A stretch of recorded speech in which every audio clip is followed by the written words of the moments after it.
Yo guys, what's going on? I'm Tim for The Real Sports Talk. Check out those shirts at the beginning. I know they are all the NBA ones. We're going to be running a lot of promos before our videos because we're not trying to sell these yet, but we're trying to gauge interest in what you guys have been interested in. The shirts will cost, again, from like $15 to $25, but for the most part, you're going to get the ones that are like $15 to $17 is the average price out of most of these shirts. And people say, well, I can just go to Champ Sports and get the same shirt.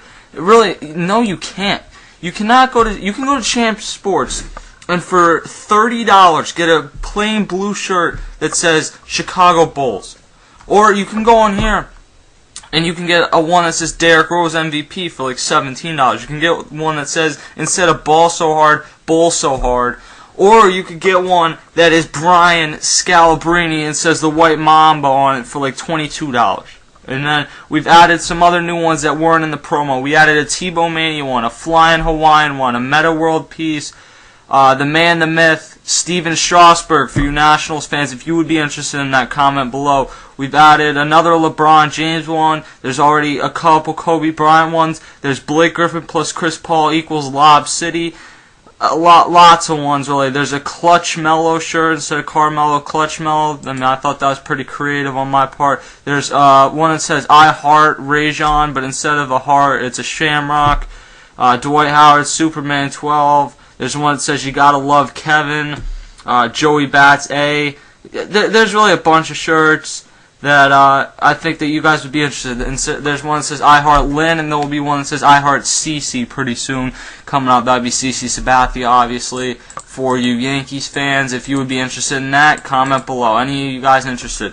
So we took the weekend off of these videos. We were focusing on the NBA ones for the weekend, and we'll get right back into the 30 clubs, 30 videos right now. We'll start with what the Nationals did in the offseason, and what they did in the offseason. As recently as this week, they locked up Ryan Zimmerman to a 6-year, $100 million deal. It's questionable. I think Ryan Zimmerman ultimately will be worth that much. But coming off a season where he only played 100 games, only hit 12 home runs, it didn't hit for as high an average as you're used to, it's a move that the Nationals probably had to make, but if it doesn't work out, they're really going to end up looking bad. They added Edwin Jackson, who we will be getting on for an interview. Believe me, 1 year, $11 million deal. We've had a lot of talks with him. We'll be having Barry Enright of the Diamondbacks on as well this week. Gio Gonzalez, they added through a trade. Huge addition, 26-year-old lefty. Just an absolute stud. One of the best young pitchers in the game right now. That's a huge addition. They added Brad Lidge in the bullpen. Tom Gorzelani. And on the bench, they added Mark DeRosa, which is a nice addition if he's able to stay healthy, which has been his problem throughout his career. As we go through the Nationals lineup now, let's look at catcher. You have Jesus Flores backing him up. He is a nice backup. And then you have Wilson Ramos, who had a nice season last year, 267, 15 home runs, and 52 RBIs. I'd probably put him in a position where over the next 2 or 3 years, he will be one of the top 7 or 8 catchers in the MLB.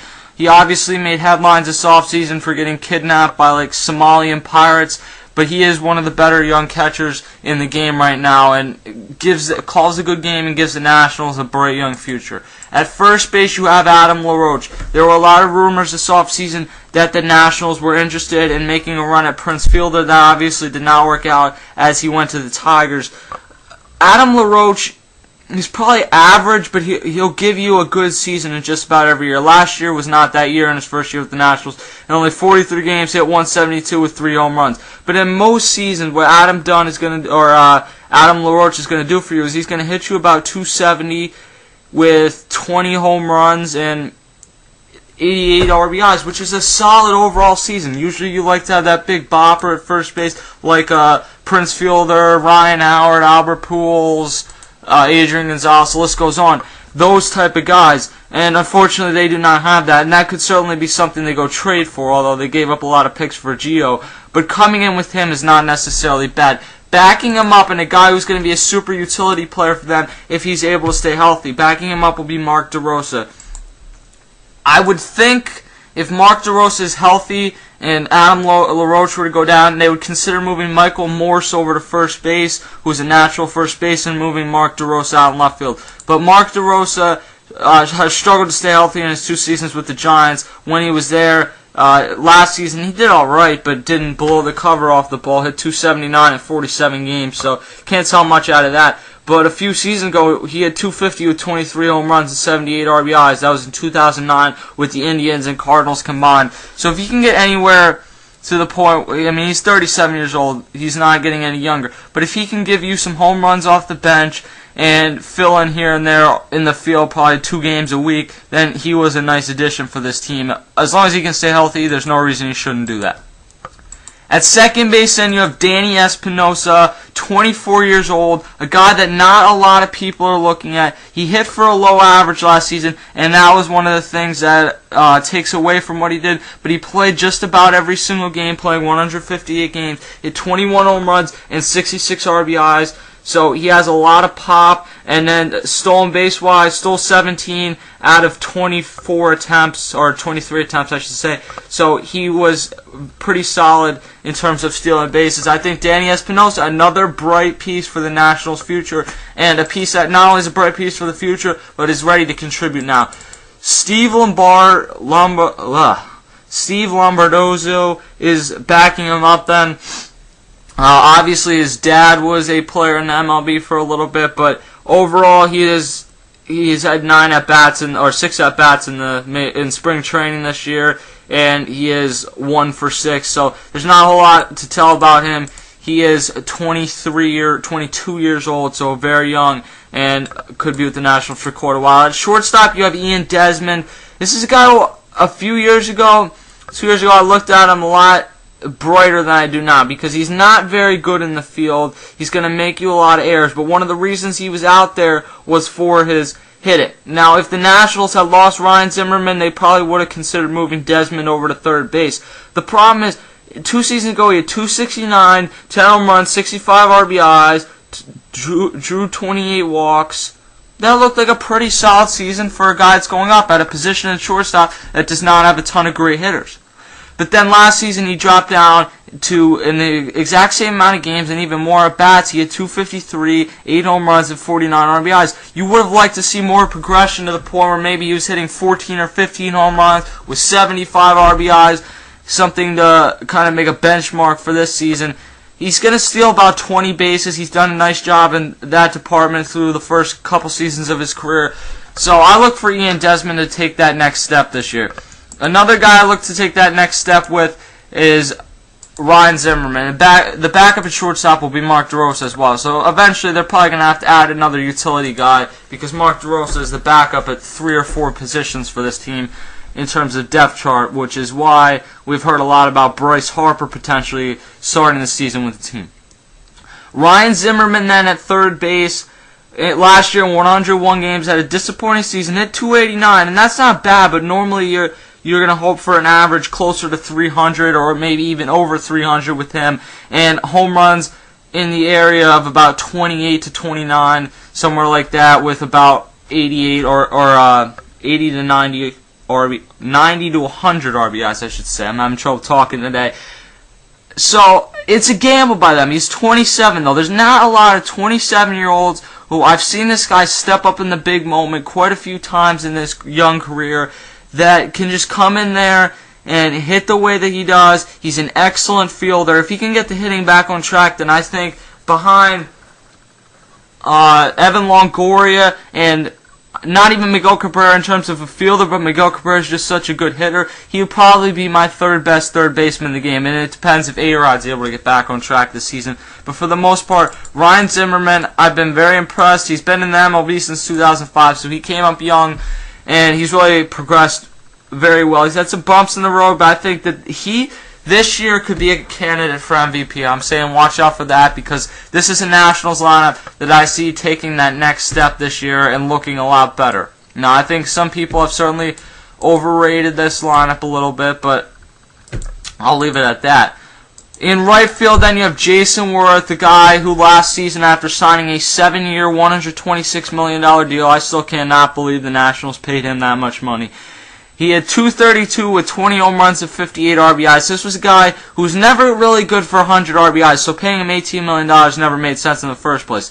But you would have hoped for closer compared to what his numbers were in Philly, like 30 home runs. Now, you take a few off that considering that he's moving from Citizens Bank Park to Nationals Park. You understand that maybe he's only going to hit 23 or 24 home runs, which is another reason, like, why would you give this guy this type of deal?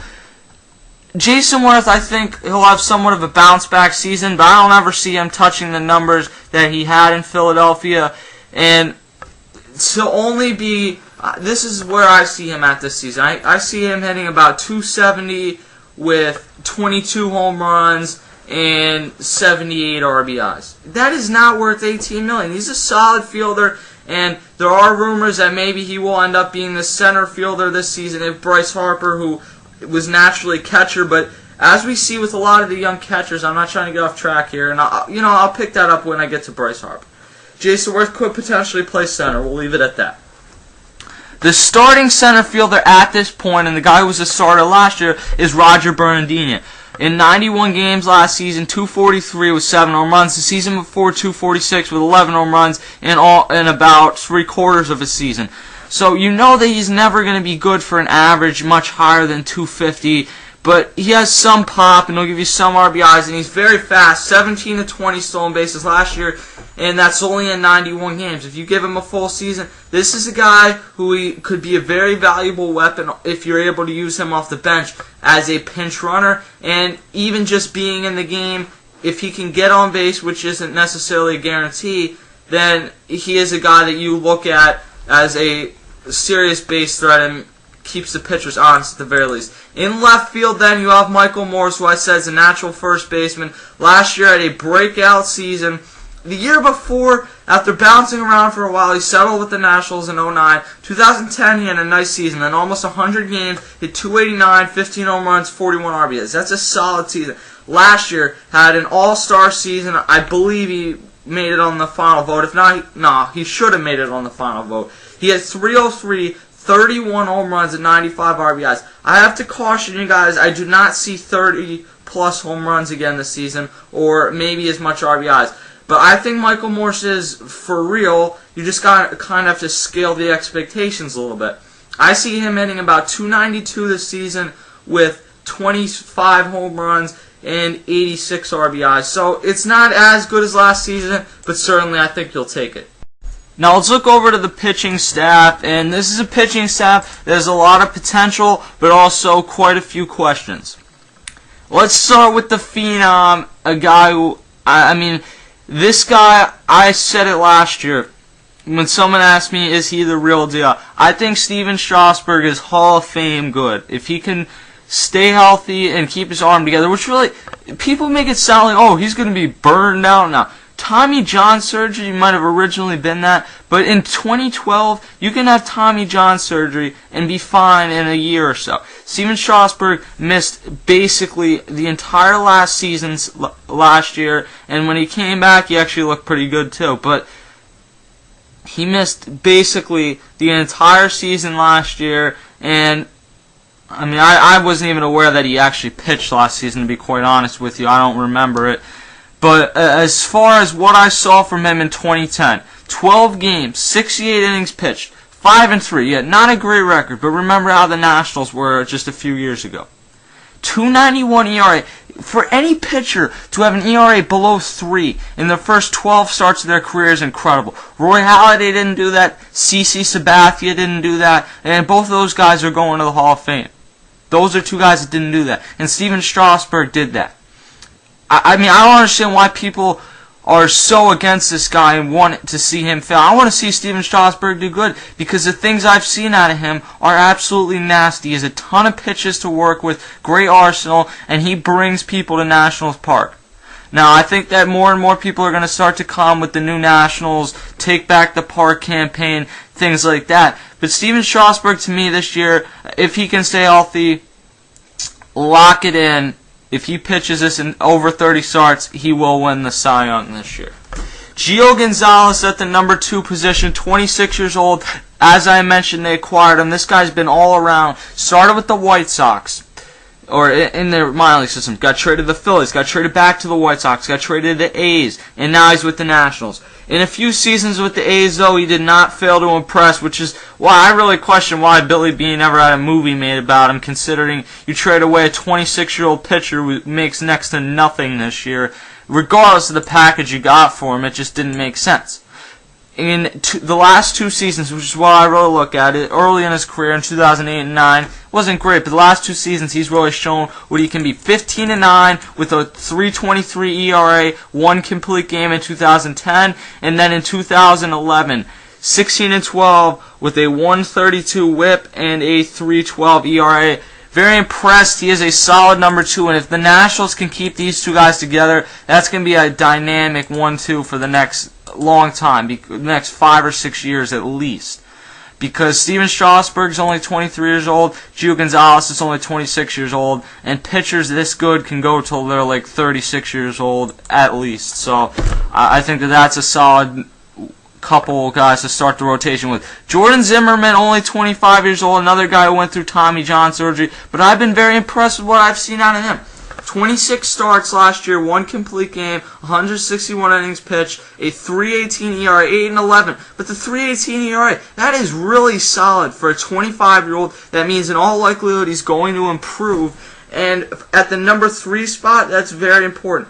You're in a division that is very pitching heavy, and the Nationals, while they don't have the Phillies rotation or even the Braves rotation, I think that they have a better rotation than the Miami Marlins do at this point, and I really would have a tough time believing anyone could think differently, but I think that there are some people out there like that. Jordan Zimmermann, I've been very impressed with them. An 8-11, not a great record, but record to me means very little when you look at how good his ERA was. He should be a solid number 3 there for quite a while. Edwin Jackson, a guy who's kind of bounced around. He's not, and I meant, we're going to get him on the interview. He's going to give you a lot of innings. He's not going to give you a great ERA, but most years he's going to give you an ERA under 4, which is what you look for out of a number 4 starter. He's making too much money in all likelihood for what he does. But I've been very impressed with how he came into and pitched with the Cardinals last year, and adding that onto this team if they are in contention in July, August, and September, which I think they'll be in contention. I don't think they're going to win the division this year or anything, but they'll be in contention, especially with the 2 wild card system implemented this season. He's going to be very important to this team because he's been through a pennant race before. And then we look at the number 5 spot, another guy who's been through a pennant race before. It's been a long time coming for Ching-Mei Wang. This guy came to America. He was an elite starter for a couple seasons with the Yankees. Well, I don't want to say elite, but he had almost 20 wins. The ERA was never mind-blowing, but 360, 30, 370, that's not terrible in the AL East. The NL East, if you bring that into, let's think about this.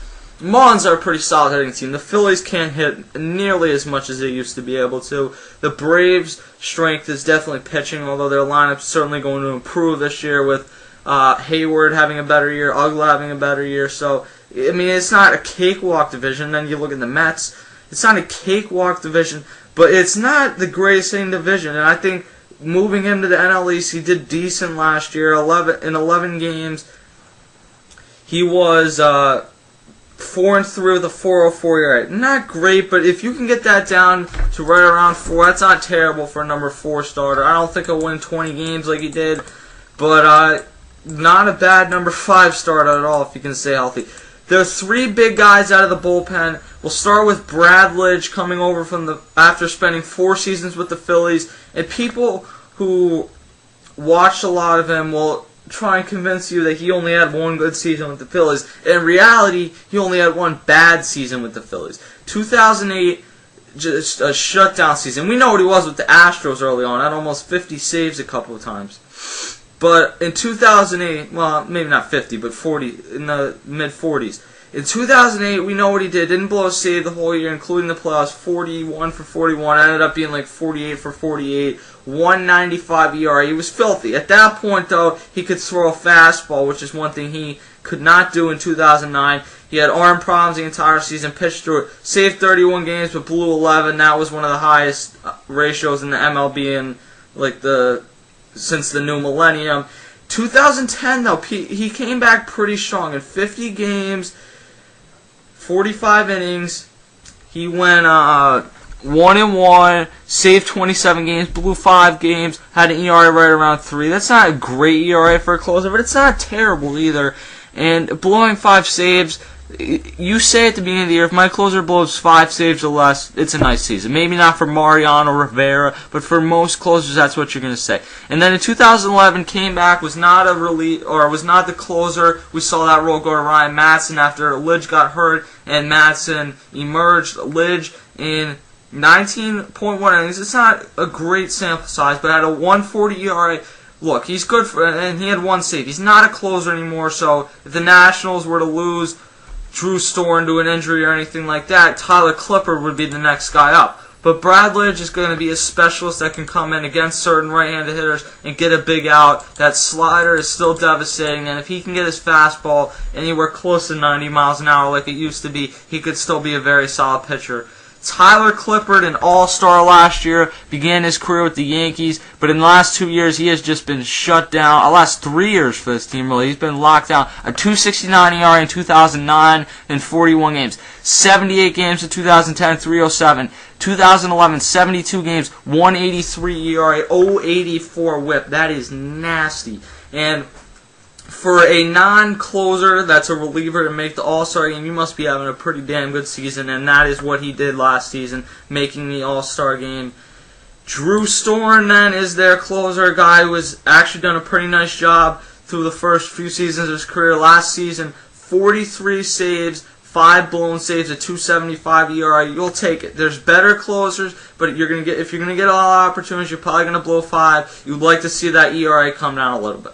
Overall for the Nationals, I view this team as a team that's going to win about 84 games this season. They could certainly do more and they could certainly do less. But there's too many questions still. There's a question, is Michael Morse going to repeat what he did last year? Bryce Harper, let me get to him real quick.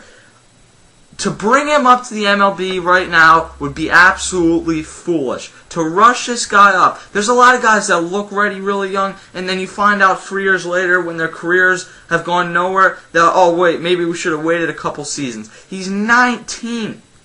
Give the guy 1 more year in the minors and bring him up next year. I think he will be ready. But to rush him up this early, and maybe even bring him up in August or whatever, as a shot in the arm to this team, especially if Bernardini is not playing well in center field.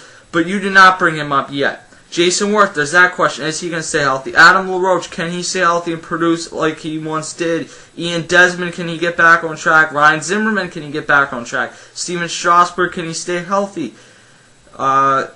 And in the bullpen, there's still some other questions. So this is a good team. They made some nice moves in the offseason, and we kind of got lost in the flash a little bit. This is still a team that has a year or two before they're a serious contender.